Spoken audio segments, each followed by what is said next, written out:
ఉప్పల్ నుంచి నారపల్లి వరకు కావాల్సిన ఫ్లైఓవర్ కొన్నేళ్ల సంది పూర్తి కాకపోవడంతో, అంతేకాకుండా ఈ మధ్య కాలంలో నెల రోజుల నుంచి మూసివేయడంతో జనం చాలా ఇబ్బందులు పడుతున్నారు. స్కూల్స్ రీఓపెన్ అయ్యాయి. అంతేకాకుండా వర్షాలతోటి కూడా జనం చాలా ఇబ్బందులు పడుతున్నారు. మన దగ్గర లక్ష్మణరెడ్డి సార్ ఉన్నారు, స్థానిక ఎమ్మెల్యే వారాలు చెప్తున్నాం. ఈ స్కూల్ స్టార్ట్ అయిపోయినాయి, వర్షాలు పడుతున్నాయి, పబ్లిక్ యువతల నుంచి అటు వెళ్ళడానికి వరంగల్ హైవేకి ఇక్కడ మూసివేయడంతో ఏ విధంగా ఇబ్బంది పడుతున్నారు. దీనికి లాస్ట్ ఇయర్ నుంచే మేము దీన్ని స్పీడప్ చేసి పని చేపిస్తా ఉన్నాము.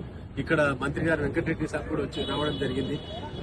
ఈ కాంట్రాక్టర్ ఉన్నాడు, ఆయన లాస్ అయిపోయి ఆయన వదిలేసిపోతే మళ్ళీ డిపార్ట్మెంట్ మళ్ళీ తీసుకొని దీన్ని మళ్ళీ తొందరగా చేయాలని చెప్పి ఉద్దేశంతో చేస్తా ఉన్నారు. నేను అనుకుంటే ఇంకో 1 year పడుతుంది. వాళ్ళు చెప్పింది లాస్ట్ ఇయర్ 1 year అంటుంది, కానీ ఇప్పటి నుంచి కూడా ఫాస్ట్ చేస్తే ఇంకో 1 year పడుతుంది.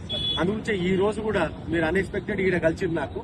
కానీ నేను ఉప్పల్ నుంచి NH ఏదైతే కాలనీలకి పంపిస్తున్నానో దాని గురించి రావడం జరిగింది. ఈ రోజు ఒక 3-4 days లో ఈ ఒక 1 way ఓపెన్ అవుతుంది.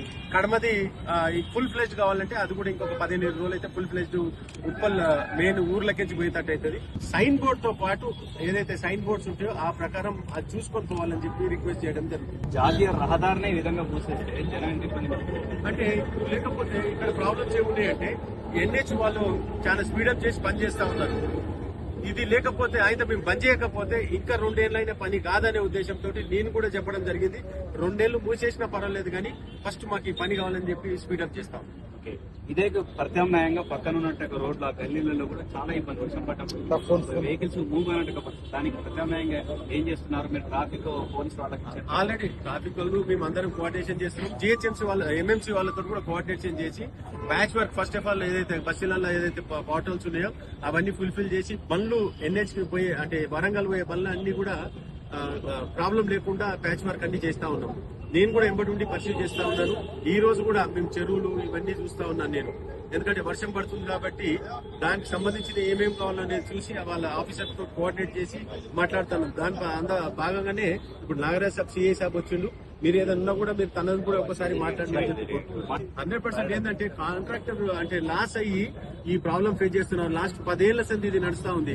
అందరు BJP వాళ్ళు అంటారు మేము చేస్తున్నారు, కాంగ్రెస్ వాళ్ళు మేము పని చేపినారు నాయన అంటే ఎంత మంది చనిపోయారు దీని బ్రిడ్జి వల్ల.